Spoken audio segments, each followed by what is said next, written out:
السلام عليكم ومرحبا بكم في قناة شهوات آية.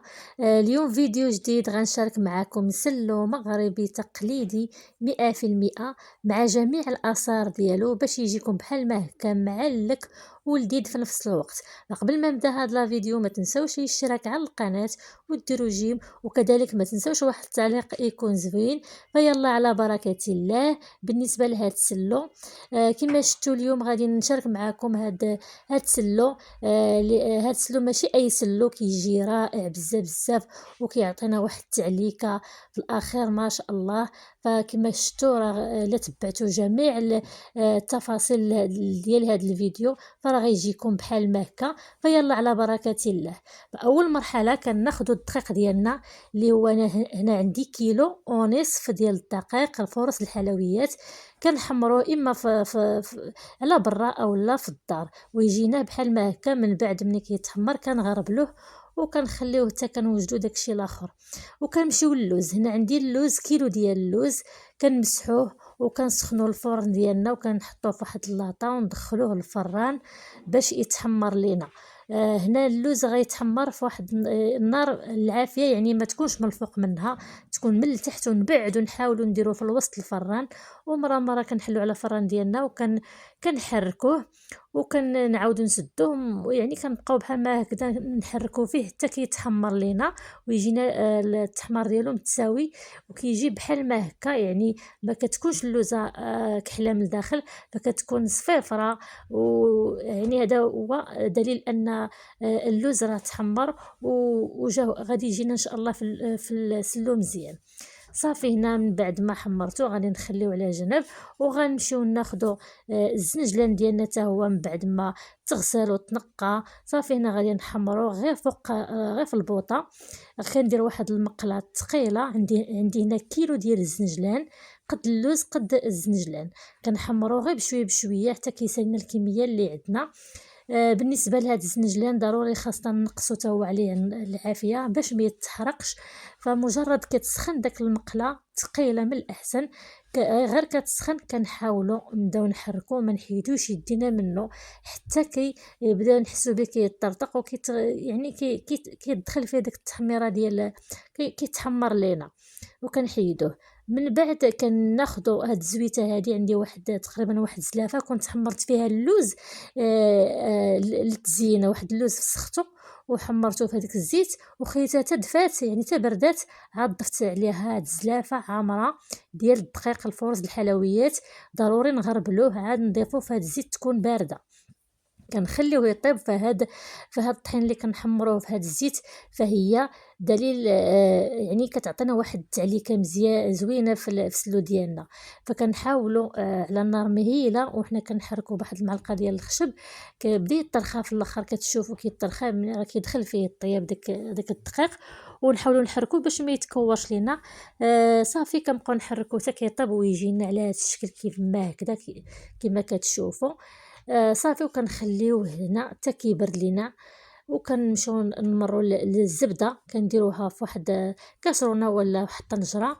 زبده بوحدها من النوعيه الجيده. كنخليوها كطيب على نار مهيله حتى كيتحيد منها داك الحليب ديالها، يعني حتى كيتغير اللون ديالها وكيتولي على بورنوازيت. صافي وكنخليوها حتى هي حتى كتبرد تماما ملي كتوجد. وكنمشيو اللوز اللي كنا حمرناه في الفران وبرد كان النصف كنطحنو حتى كيولي عجينه. كما شفتوا كيطحن مزيان مزيان حتى كيخرج منه داك الزيت ديالو كما شفتوا. والنصف اللي بقى ليا، يعني النصف ديال اللوز كنديروه بحال ما هكا، والنصف اللي بقى كنهرمشوه كنخليوه كشويه شي حبات يكونوا صحاح. وكنمشيو ناخذوا الزنجلان ديالنا حتى هو. حتى هذا عندي كيلو. من بعد ما حمرته كنقسموه على 3 المرات. من بعد ما قسمت داك الزنجلان على 3 المرات، القسمه الاولى كنخليها صحيحه، ما كنطحنها ما كنهرمشها ما والو، كتبقى هكذاك صحيح داك الزنجلان. ضروري نخليوه صحيح باش كيعطي داك القرمشه في السلو. وبالنسبه للقسمه الثانيه ديال الزنجلان كنهرمشوها كما شفتوا. ضروري خصنا نهرمشوه، يكون شي مطحون شي مهرس، يعني المهم نديرو ليه بحال ما هكا حتى هو. والقسمه الثالثه ديال الزنجلان الاخيره اللي بقات لنا من الزنجلان كنطحنوها مزيان كما شفتوا حتى كتخرج لنا الزيت ديالها. اما بالنسبه للوز كنقسمته غير على نص. النص الاول خلي درتو يعني هرمشتو بحال ما هكا كيجيو فيه داك الحبيبات كما هكذاك باينين. والنصف الكميه اللي بقات لنا من اللوز كنطحنوها مزيان حتى كيولي حتى كيتخرج داك الزيت ديال داك اللوز صافي، وتجي معلكه كما شفتوا. وهنا بالنسبه للنافع، فانا بالنسبه لكيلو ديال اللوز وكيلو ديال الزنجلان كنديروا فيه 100 غرام ديال النافع يكون مدقوق. كنسخنوه واحد شويه وكندقوه يعني كنطحنوه وكنغربلوه نفس الطريقه ديال حبه حلاوه حتى هو 100 غرام. 100 غرام في النافع، 100 غرام حبه حلاوه وصافي. وهنا كنديروا القرفه